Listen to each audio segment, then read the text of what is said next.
The speaker is Professor Philsang at Seoul National University. He will speak about quantum field theory and factorization algebras. Let's welcome him. Okay, thank you for the invitation. So the goal of the talk is to introduce this idea of quantum field theory. And I figured because the theme of the workshop is physical mathematics, and also what's underlying most of the sort of things happening in physical mathematics is actually quantum field theory. I just want to give some general introduction to quantum field theory. So it's not really going to be a research talk. So I don't think I'm going to mention sort of my name in the talk. But I want to sort of explain some features that appear in quantum field theory and how that has been used in various parts of mathematics, at least using one aspect of quantum field theory, which is this factorization algebras. And this is a structure, mathematical structure that captures information about the observables of QFT. So I will detail that. And then I'll discuss examples. And then you'll see what I mean by kind of this thing, whatever it is underlie many applications in mathematics. So let me start. So quantum field theory, at least at its first approximation, can be regarded as a study of integrals of this following form. It's pretty simple form. And let me first think of some simple cases. When this fancy E is just a real number, this element is just let's say a variable X, and then this function S of phi is just a smooth function, then this is just the integration theory of single variable calculus, which we all know and love.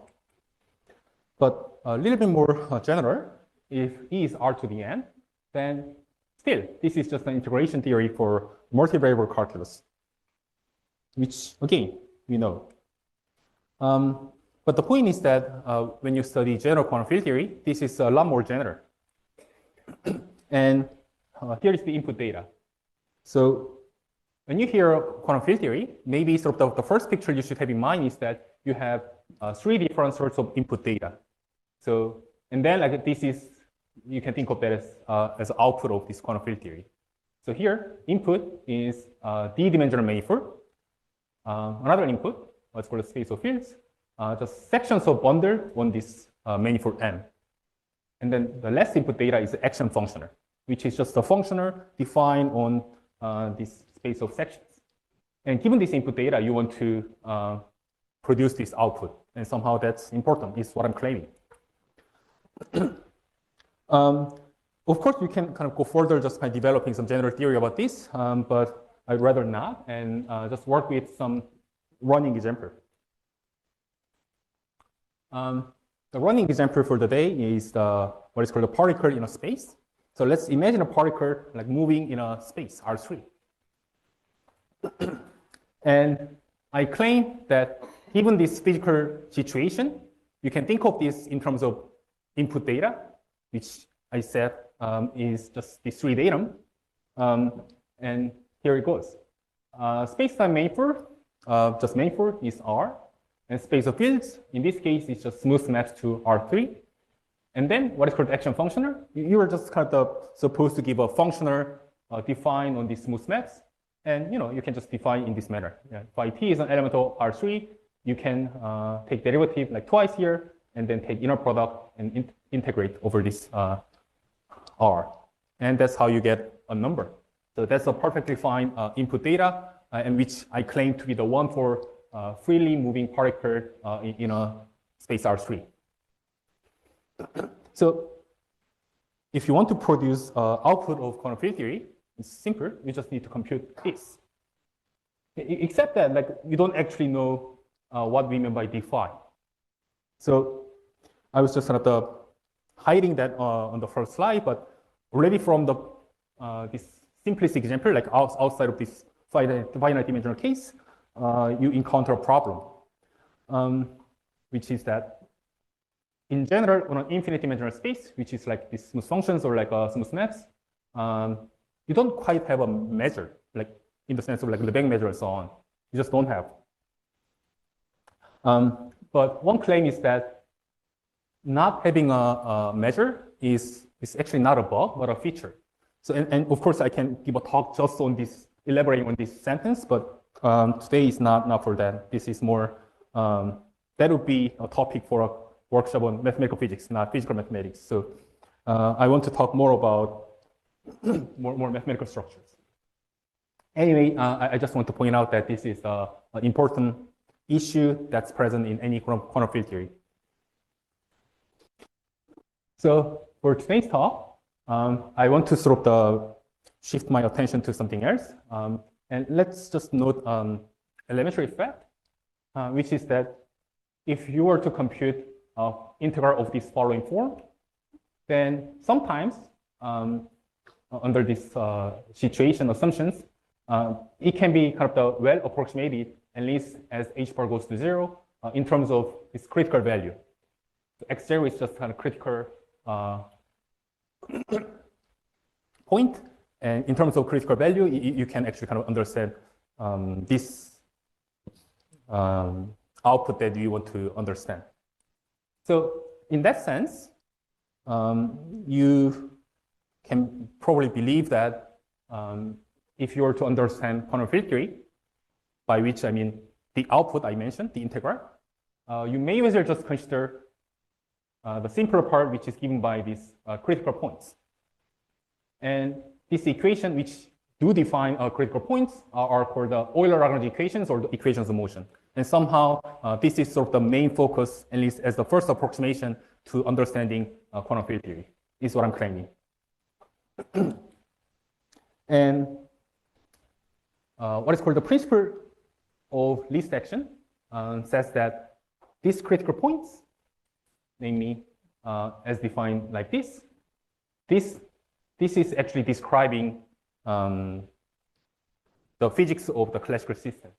And because it's solutions to equations of motion, sometimes one may denote that by EOM of M.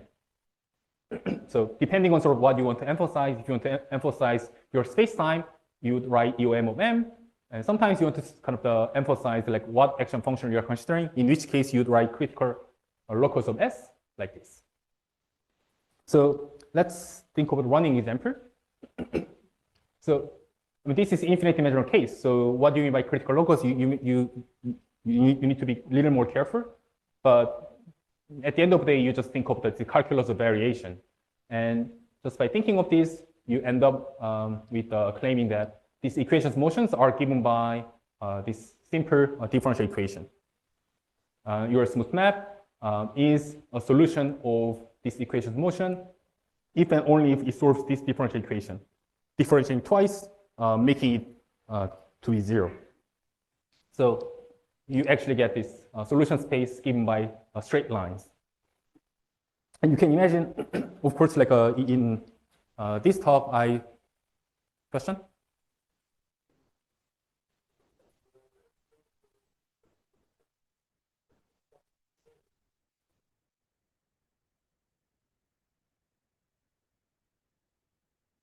Sorry, what?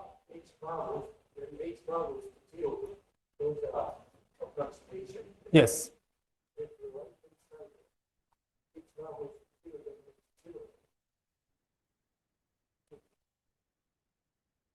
Is it? I don't actually care. All I care is just to emphasize that this critical locus is important. If you can believe that, then let's just leave it there. Okay, so I was going to say that I was thinking of this model of particle in a space. But if you think of like any other space, like Riemannian space, you can define some sort of action functional in this similar manner using your Riemannian metric, and then somehow the solution space actually turned out to be geodesics. And that's, you know, one way to think of geodesics as a straight generalization of straight lines. Okay, so I started by saying that like QFT is this, but why do you ever care about such integrals, like if it's like not even defined? So that's a fair question. To answer that, let me actually think of something slightly more general, which is this integral. Now you have this one more factor there, which is called an observable. So this is just like action functional living here. But if you think of this case of multivariable calculus, this is something under control in that case. But in general, of course, like because not least because this phi is not defined, like it's something that's really hard to make sense of, at least mathematically. So as an example, if you have this map R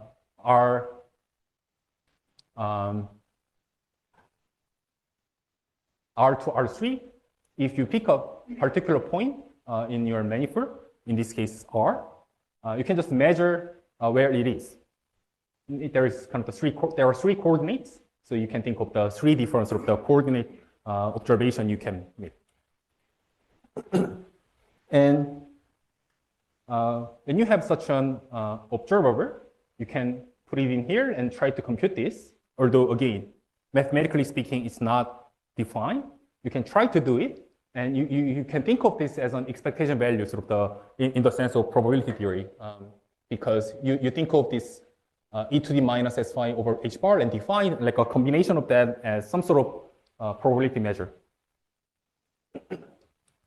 And the claim is that there is this kind of the famous physics model called the standard model, and that's about the best model like we have currently in describing the universe that we are living in the sense that there are like four forces like gravity and like other forces like electromagnetic forces and weak and strong forces, and except for the gravity, the standard model actually does explain everything. By explaining, what I mean is that you can basically try to compute such an integral to obtain actual numbers, and that just do coincide with experimental values that you can actually observe. So again, let me say this once again. Mathematically speaking, this is like a nonsense, but somehow there is a way to make sense of this and to get a number or numbers, and they are just correct in a sense. So something is going on. And at least that's why physicists care about this QFT. At least that's one reason. But for us, we want to understand this thing a little more mathematically. And the way we usually do is try to understand the structures thereof. So for that, let's think of a space of complex valued functions on this space of solutions to the equations of motion. And I denote by ops M, functions on EOM. Ops stands for observables. And this ops M is a collection of all possible measurements you can make on this EOM of M. So let me give you an example, again, the running example. So remember the equations of motion of this, our physical model, or just this differential equation, which, solutions turn out to be just straight lines. But the point I want to make here is that because this is a differential equations, once you have solutions, you can restrict to a smaller open set. So that's what I said here. And if you have done that, let's say open set is just the open interval A, B, then an element of these observables, what that means is that it is on something you can observe within a specified duration of time period from A to B. So that's the meaning of this ops U when U is the open interval A to B. Again, once you understand that, then it's reasonable to think of the structure you have on of this observer, which is that, in fact, this ops M is not to be thought of as just ops M, but whenever you have an open set, you assign ops U, which is again some sort of complex vector space, right? And in fact, I mean, if you think about this is just in any case, these critical locus equations or the equations of motion, they are PDE. PDE is like if you have solutions, you can restrict. And that is just to say that this assignment, EOM, is sheaf or pre-sheaf. I mean, if you're not familiar with this, it's just that you can restrict. And it has like reasonable sort of the properties. And if you have an observable, which is functions of this EOM, so you can kind of post-compose with this taking functions, then functions, it's sort of contravariant nature. Of course, it's not like a sheafy, but it's co-sheafy, which is to say that instead of the restriction, you can sort of extend. So if you have an observer in a smaller open set, it's naturally kind of the defining observers on a bigger open set. And that's kind of all I'm trying to say here. Okay, so there's that. Now I want to explain a little bit more about the structure that's not just on sort of arbitrary observers, but like what is called the quantum observers in our running example. So what do I mean? So this is sort of the, if you want, physics action part. So this is just whatever what we are going to just believe. In a classical setting, one can make a multiple measurement simultaneously. And here, this U, if you remember, is thought of as sort of the time period. So it just means that like you can think of this ops U in a classical setting, which I denote by ops CL of U. You have a multiplication. So this is just a commutative algebra. On the other hand, in a quantum setting, again, if you're not familiar with this kind of the physics, never mind, you can just believe sort of whatever the definition that's coming in the next slide. But the physics, the quantum mechanical sort of the axiom does say that a measurement itself disturbs the system. So you are not allowed to, I mean, you are allowed to, but like that's just not what it is. You are not allowed to make two measurements at the same time. And that's just kind of the sort of axiom or the rule. And somehow that's kind of the important part. But one thing I want to add is that that doesn't sort of mean that we cannot think of measurement at different times. Somehow people do emphasize that like you cannot make measurement at the same time, but somehow obviously you can make a measurement otherwise. And that's what I'm pointing out here. But abstractly speaking, that means that if you actually have two disjoint open set U and V inside of W, you have a bigger time period and smaller time period here and here. You can think of this U and V inside of W, and that's expressed in terms of having a tensor product. That you can think of also as a sort of the part of axiomatics of quantum mechanics or anything of quantum nature. Some linearity.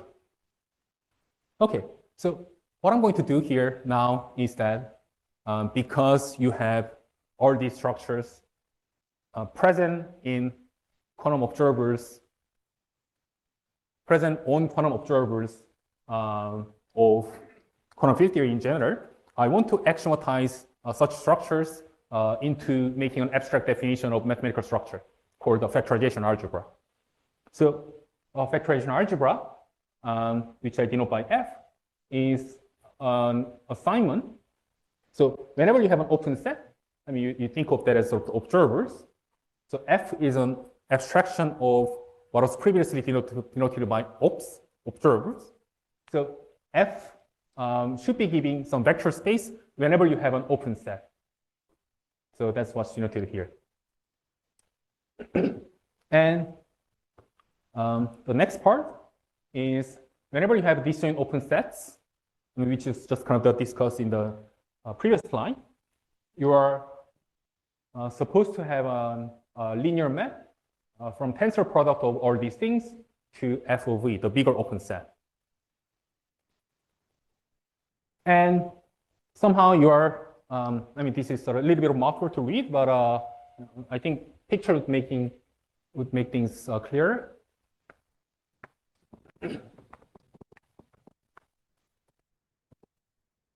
So if you have this like 5 smaller open sets into a bigger open set, you can think of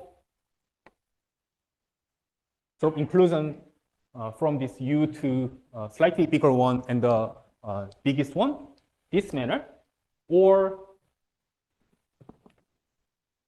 like this first and then making a bigger open set, right? So there are many ways of sort of grouping things in disjoint manners.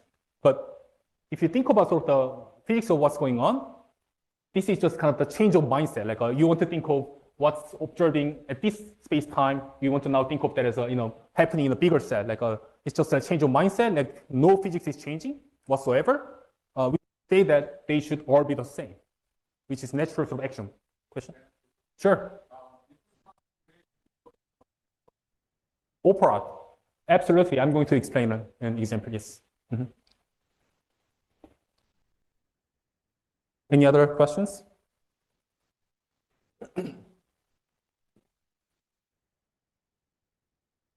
Okay, so let me start with a simplistic example. So associative algebra. The claim is that, the title is just giving it away. Associative algebras are factorization algebras, and the proposition does actually say that. Let me read for you. If A is a unitary associative algebra, then it does define a factorization algebra over R. So, yeah, I learned from you that like in this workshop for graduate students, I need to give sketch of proof. So I prepared some sketch of proofs like in the back. Okay, so here it goes. To an empty set, we assign just a ground field. And to an open interval, you just define that to be your algebra A. I mean, after all, that's your sort of the only 2 input data. But then, if you think about, you have like no choice but to just kind of assigning A to the n once you have like a n disjoint union of these open intervals, because of this kind of the property that I had earlier. And then, if you think about the empty set does give the unitary structure, and the structure map is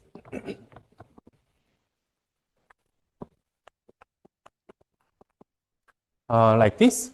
You have 2 smaller open sets and bigger open set.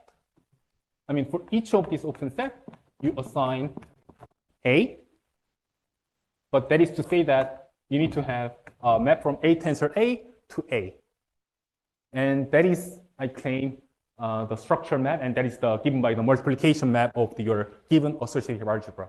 So if you are to be given an associative algebra, you can use it to define this factorization algebra map, the structure map of factorization algebra.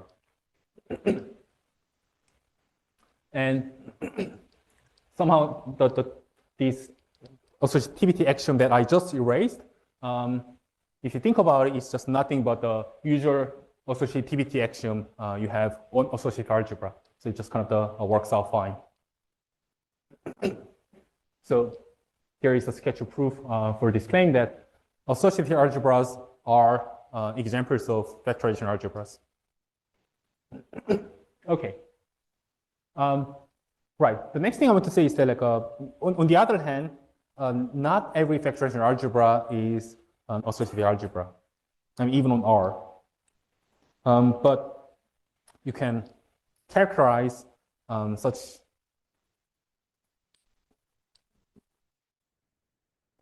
algebras, namely associative algebras, in terms of factorization algebra. And that is to say that this proposition says if your factorization algebra is locally constant, in the sense that if you have 2 open sets, contractor open sets, and you have natural map, it's like a Cauchy. You have like this extension map. Whenever this is an isomorphism, whenever you have this kind of contractual open sets, that's a good sense in which this is locally constant. If that is to be satisfied, if that property is enjoyed, in that case, such a factorization algebra is just given by an associative algebra. It's like a really sketchy proof, but if you think about whenever you have this interval, you have this canonical map coming from this inclusion, and that is an isomorphism. It should be. That's a requirement, being locally constant. So that's that. And then you just kind of write down whatever needs to be checked, and it just works out. Okay, so here is maybe a good point to make some sort of slogan. People somehow do claim that something of quantum nature is like non-commutative associative algebra, which is true, but it also has to do with the geometry of R. Somehow, associative algebra is natural because, first of all, quantum, but also because of the geometry of R. So in this sense, I just want to make a claim, a slogan. So I don't know, if you didn't follow anything before, like so far of the talk, maybe one takeaway would be that associative algebra, which appears like everywhere in mathematics, can be thought of as a special class of algebra that can be seen in one-dimensional quantum field theory under a very strong assumption of the locally constant. So in that sense, this quantum 1D locally constant quantum geometry govern this associative algebra.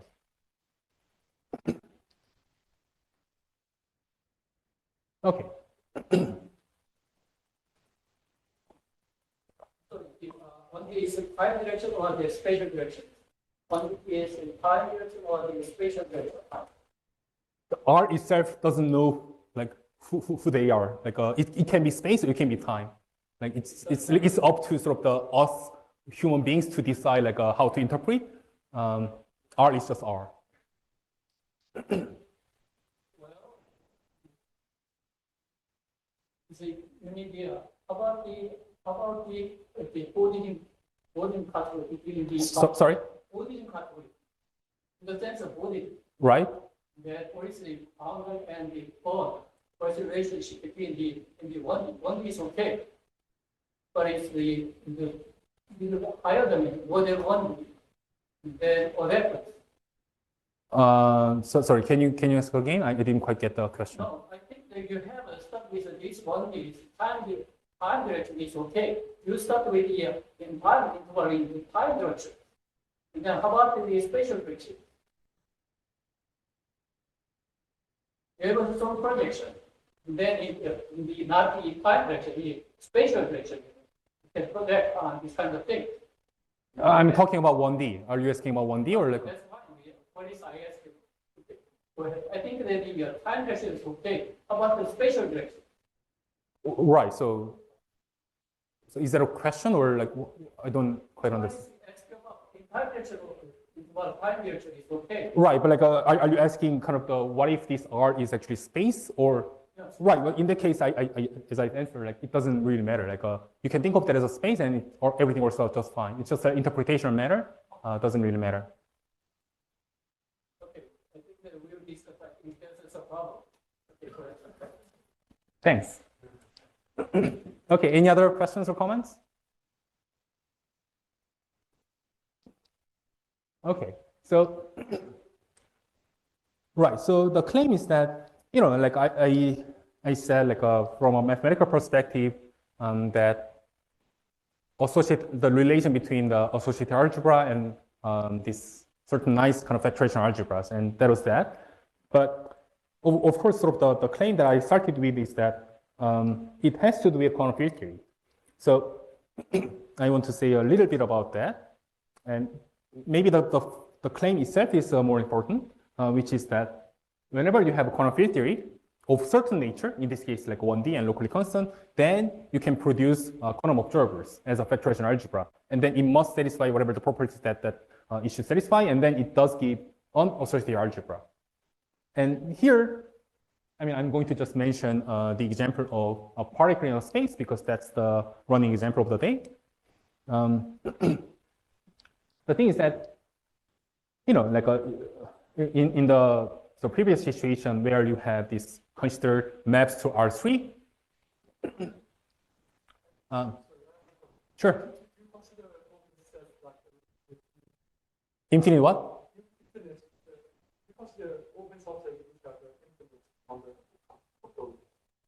Not in this situation. You could, but you need to be a little bit more careful. So, yeah.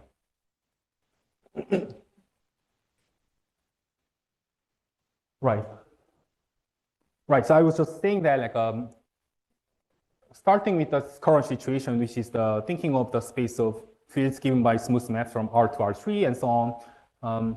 There is a procedure, mathematical procedure of cooking up a factorization algebra. The claim is that the end result is this wide algebra, which is given by this. You have three position coordinate and a momentum coordinate, and it has the usual commutation relation. In this QP, you can think of that as the coordinates of the cotangent model of R3. So you may either just think of this, our running example. I mean, sometimes people say that your target space is not R3, but cotangent model of R3.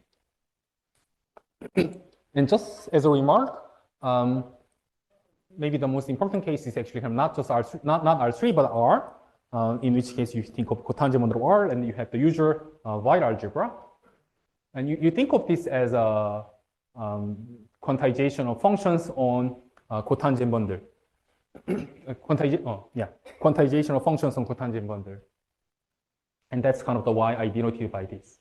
So if you're not familiar with this sort of quantization or deformation quantization, that's fine. This is just an example to illustrate the point. The sort of the main point is that you can, in principle, construct quantum observers to obtain algebras. In this case, more generally, when you have a sort of any kind of manifold, by thinking of target being a cotangent model of your X, you can obtain algebra of differential operators as quantum observers, your 1D theory. Okay. Right. So now I want to have a little bit more fun with this one-dimensional factorization algebra. So before I was thinking of just the entire real line, but sometimes your space-time is not as simple. So in this case, I think of the half line.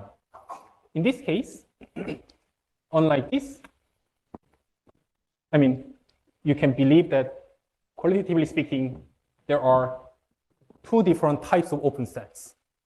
I mean, these two are clearly different, right? So even if I want to sort of assign sort of the local constancy, which I will, these two may be distinguished. So that's kind of basically what I want to do. Factorization algebra is constructible if it's locally constant, at least for each type.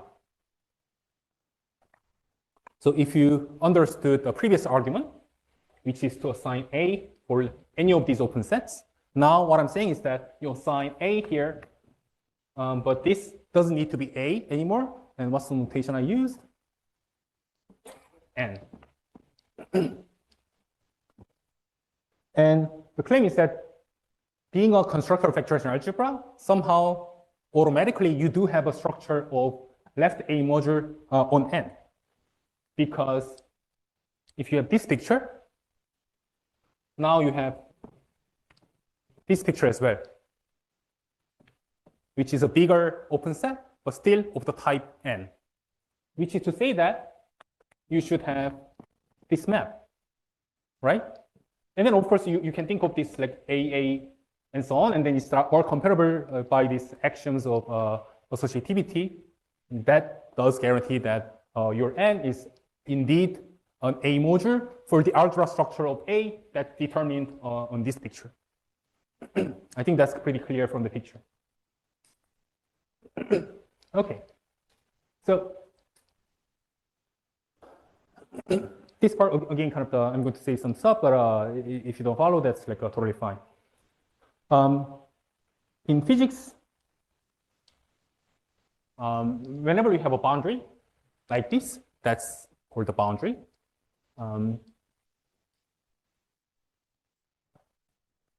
Here you have an algebra, here you have a module. What I'm about to say is that there is, in principle, a way to construct a module for the given algebra of given physical system. And the choice that's involved is the choice of a Lagrangian subspace of the symplectic space. The symplectic space here could have been like a cotangent bundle or whatever. But in that case, you can think of some induced module, or depending on the context, some kind of Fock module. That's sort of how you get this module. Okay, so in the example, you have this cotangent bundle. This V is what was denoted by R3 or X in the previous slide. And if you choose any Lagrangian, which I took just to be cotangent fiber at the 0 point, then you can think of this induced module, which is like denoted by Fock module. And this is kind of where this wide algebra acts. And the claim is that that's the structure that you can construct for any sort of quantum field theory, but this is just an example in 1D, locally constant constructible. And even more explicitly, when V is R, the wide algebra is just concretely given. And in this case, the Lagrangian space also is kind of concretely given. The function space is given. So you can construct this Fock module to be functions on this Q variable, in which case this WV, WR, wide algebra is acting in the usual sense. And that sort of thing just can, in principle, be constructed for any sort of the quantum field theory. And again, this is just a simplest example. Okay, so another thing I want to explain is it has some local to global principle. So here, the situation is that, let's say I have a factorization algebra over on a closed interval from 0 to 1. And now you have 3 different types of open sets. So let's just kind of assign M, N, and A respectively to such open sets of the given type. Then, somehow given this kind of local data, you can just kind of compute what you should assign to the global thing. It's just like a sheaf. I mean, it's rather like a co-sheaf, but that's just kind of the claim. Again, the claim is that because you have open set from the left and from the right to the entire sort of closed interval, you have such a map. And of course, you can just put in, I mean, here the picture is that you think of these 3 different sorts of open sets, and that is going to be giving a map from M tensor A to A tensor N to the global sort of thing. And this associativity axiom is saying that you may compute here first, and then the last, here first, or then the last. They should be the same. That is exactly sort of giving this condition. And that's giving such a map. M tensor N over A to this F of the global section. And this turns out to be an isomorphism. And there is some hidden technicality, but turns out that's the case. I mean, in fact, sort of if you were careful, like I define sort of what is called a pre-factorization algebra. It's like a pre-sheaf, not sheaf.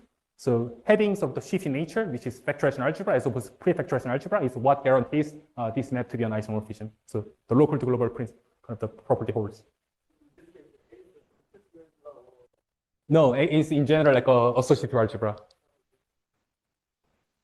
I mean, you cannot just move things around because it's sort of on a real line. Right. And at this point, maybe I want to note that I did use a tensor product, but I didn't quite use the fact that this is actually a vector space in a sense. So, for example, I could have used the cochain complexes category with the tensor product thereof, and actually I'm going to be doing that. And I do claim that that's the right setting for understanding physics. Okay, so let me just do one more kind of the exercise, thinking of this local to global thing or connected closed one manifold, just for fun. And I mean, locally, it's still just like R. S1 is like not different from R when you look at it like kind of in a local manner. So let's think of the fancy A that is given by associative algebra A. And then the question is, what that assigns to S1? The claim is that that's how you see what is called the Hochschild homology, or rather Hochschild chain complex. So again, sketch of the proof.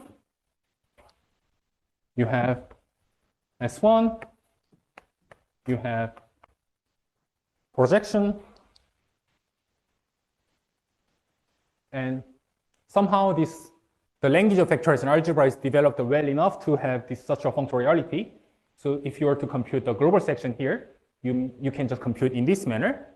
And if you think about this, I mean, whatever this is, it must be defined in the usual manner, like whenever you have a sheaf. So this property has such property. But if you think about in an interval, you knew how to compute, which is that you think of this part, and this part, which is like MAN, right? In our previous notation.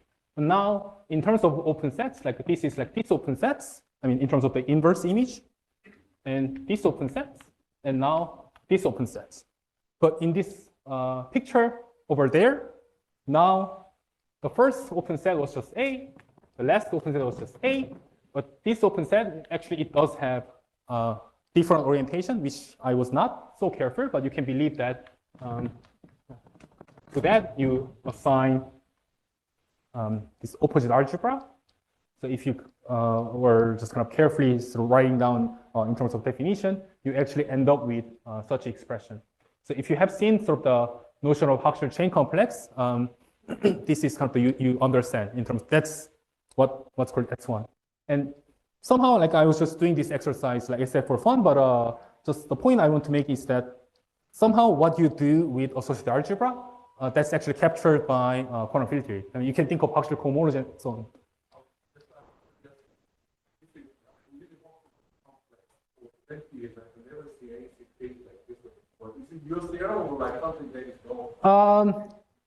I think this was known to Kontsevich from the 90s already.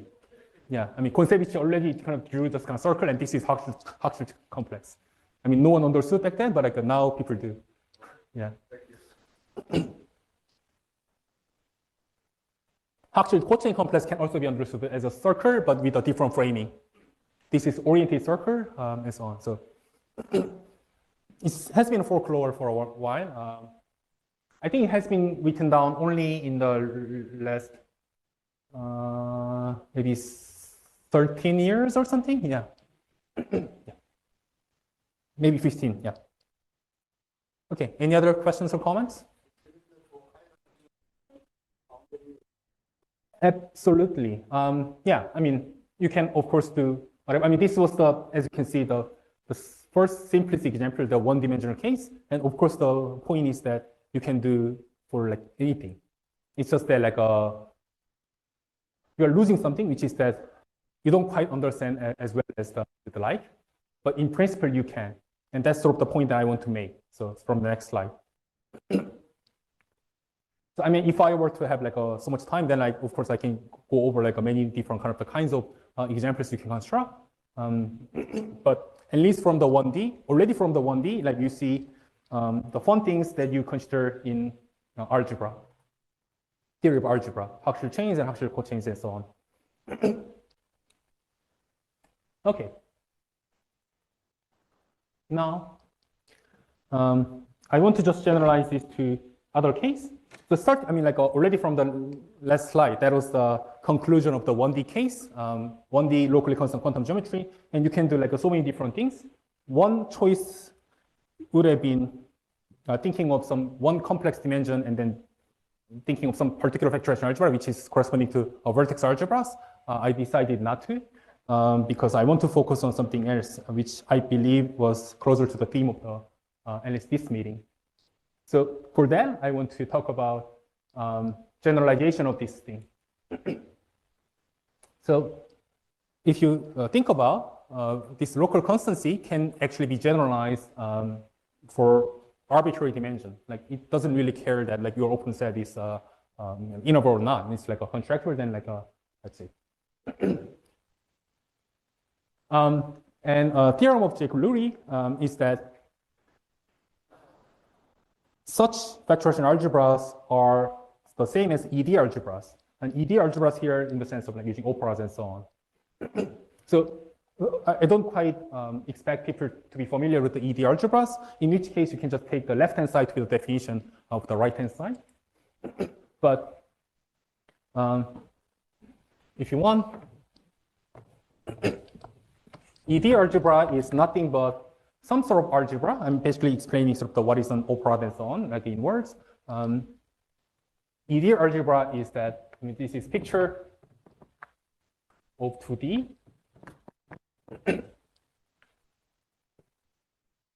You have multiplication. Whenever you draw a picture of this embedding of disks. So this is giving a 4-array multiplication, like A, tensor, A. So tensor is maybe not even the right thing. I don't know. It's kind of cumbersome to even write a notation because even the notion of tensor I'm claiming is sort of inherent to the 1D geometry. Somehow the way we write books is inherent that we are actually working with the 1D sort of the geometry. Anyway, so the picture, whenever you draw a picture, that does give a multiplication. So let me explain sort of that point from here on. The claim is that ED algebra, at least the theorem is saying that that is exactly about a generalization of this 1D case. And that's ED algebra is D-dimensional locally constant quantum geometry. Okay, so let's think of the E1 algebra.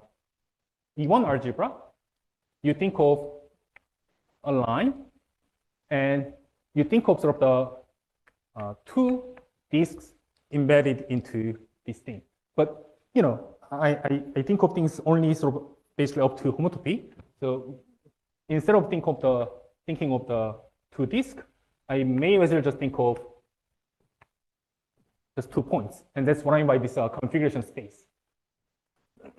And if you have this configuration space, then you have up to homotopy just 2 connected components.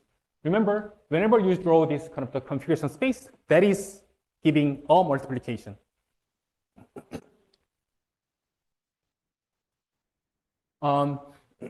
So configuration space of 3 points on R,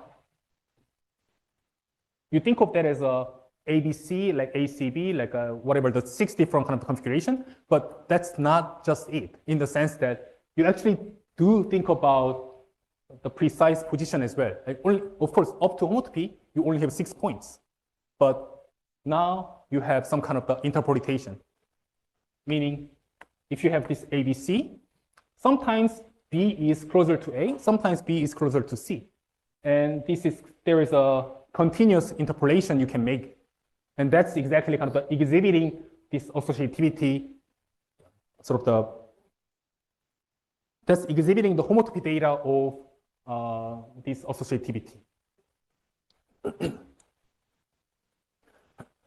And if you think about that, like carefully, that just says that this E1 algebra is something like associative algebra, but up to homotopy.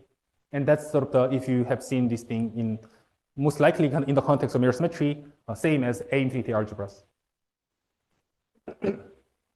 Okay, so, and one thing I want to point out is that this associativity is, I mean, you know, like in most mathematics, at least in 20th centuries, if you think of associative algebra, you know, you are given algebra, you ask if it's associative or not. That's what's called a property. But in a sort of homotopical sense, or derived geometry, that's not even the right question. Somehow, that's additional data or the structure in homotopy theory and derived geometry. And this is just one example. Like associative, then how? Like answering that is necessary data to say that it is an A infinity or associative up to homotopy or E1 algebra. And this E1 algebra, you may not, you may decide like not to care, but I claim that you may want to care if you care about monoidal category, because E1 algebra object in the category of abelian categories is sort of synonymous to monoidal category. So this is just kind of modern way of putting this information of monoidal category. Okay, so now E2 algebra. So E2 algebra, you have more sort of the complicated looking multiplication.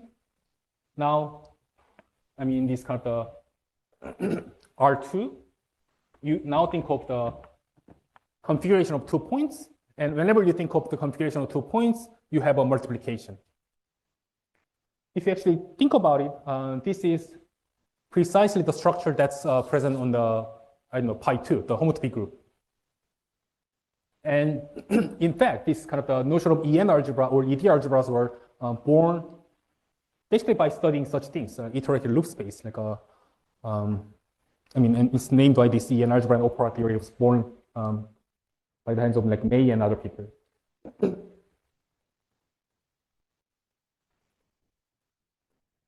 But the crucial difference from the E1 algebra is that now your multiplication is commutative, at least up to homotopy, right? If you remember sort of the argument that you have seen for the why higher homotopy groups are commutative, the same argument just works out and it's commutative up to homotopy. And the fact that like you have, if you think of the 3 different points, that's somehow about all multiplication of like, let's say ABC. Now you don't even have a sort of the right notion of associativity sort of the written in a like one line because it is about 2D. Somehow like whenever you try to, you see such things written out, it looks very complicated, but that's because you want to write down this kind of 2D information in terms of this 1D book writing style. It's one claim I'm making.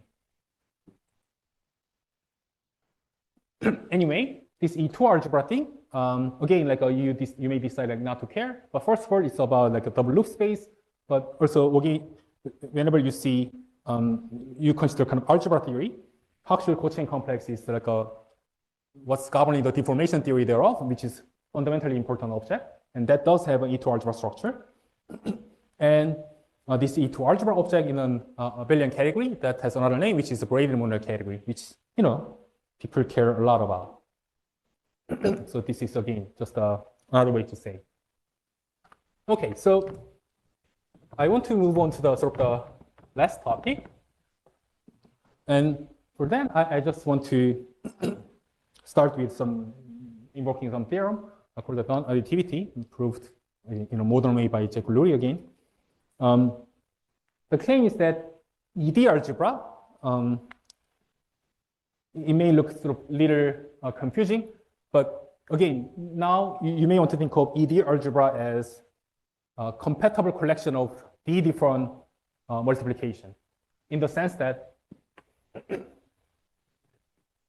if you're trying to give a structure on pi2 of a topological space, sometimes you draw this sort of picture and you think of sort of the usual composition and so on. And that's how you see, how you draw, how you convince that this is commutative and so on.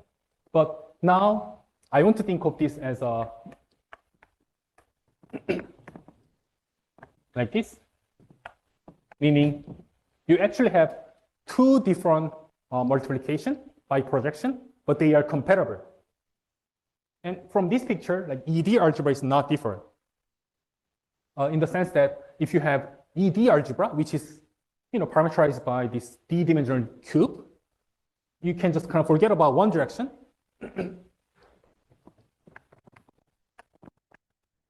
So maybe I'm thinking of this.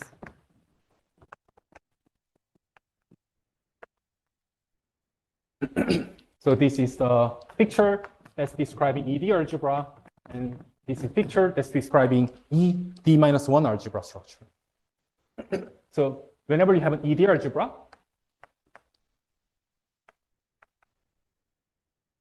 you have open set like that, and you have, again, module structure like this, which is completely reminiscent of the thing that you have seen in the 1D case. So the same structure just kind of goes along. Here is the one-way category. Sorry? One-way category. Sorry, second? It's a one-way category. What is it?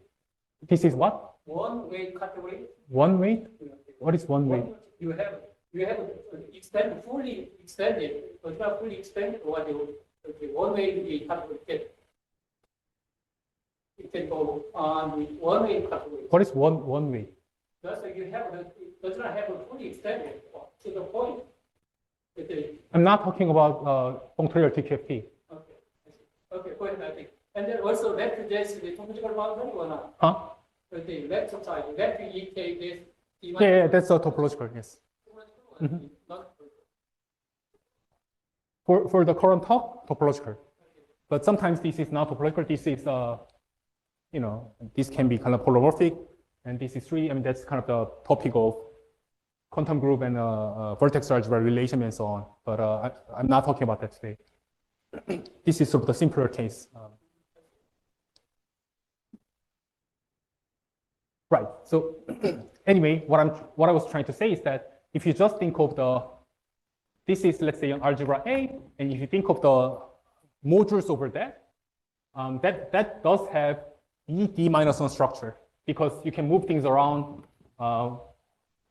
in terms of this picture. You have a configuration that you can think of in the same manner.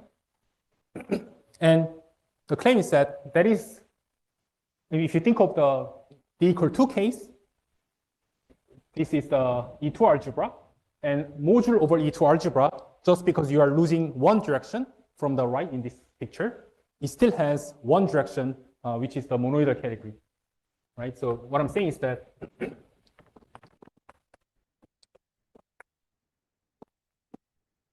if you're thinking of the modules there, they do have still have kind of associativity property remaining, as you can see from this picture. And that's the picture that's mathematically codified by the notion of monoidal category. On the other hand, this appeared in Yu's talk as well, like a Hopf algebra that's playing a fundamental role in this business of physical mathematics, because that does give a monoidal category. So natural question is that, how are they related, or are they? And I just wanted to end with answering this question. So essentially, the answer is that there is some what is called the Tanakian formalism, which is a little more general than what's usually called the Tanakian formalism, but there is. So the claim is that given this algebra, there is what is called the Koszul dual algebra, such that your module categories are equivalent, up to some technicality.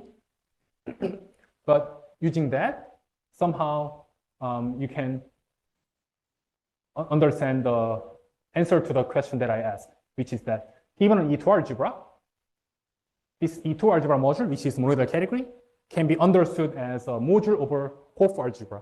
So E2 algebra in that sense is the same as Hopf algebra. Similarly, you can ask, what about quasi-triangular Hopf algebra? That's what's governing the Braidel monoidal category. Same thing holds. You have E3 algebra, and that's equivalent to Braidel monoidal category governed by some particular quasi-triangular Hopf algebra. So whenever you see E2 algebra, you may as well think of Hopf algebra. E3 algebra is a quasi-triangular Hopf algebra. And if you care about quantum groups, these are sort of the main things that you need to care. And of course, there are more generalization, bigger generalization in the context of quantum group, and there's a corresponding factorization algebra you can consider in this manner as well. Let me just not go over the schedule proof here. Okay, so to conclude, so where were we?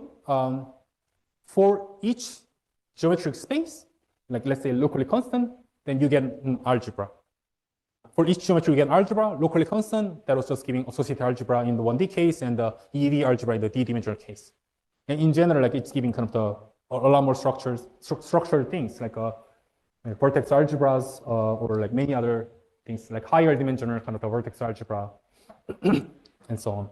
And even for fixed geometry, whenever you have a different field theory, that does give different examples, right? So this particle inner space, that was what's giving this wire algebra. If you're given sort of any other 1D theory, that's going to be giving another algebra. And, you know, factorization algebra is just really a small part of quantum field theory, and they're just describing algebra structures on quantum observers. Hence, we can conclude that QFT just has so much more to offer for mathematics. And I guess that's, in a sense, physical mathematics is about. Okay, let me end the talk here. Thanks.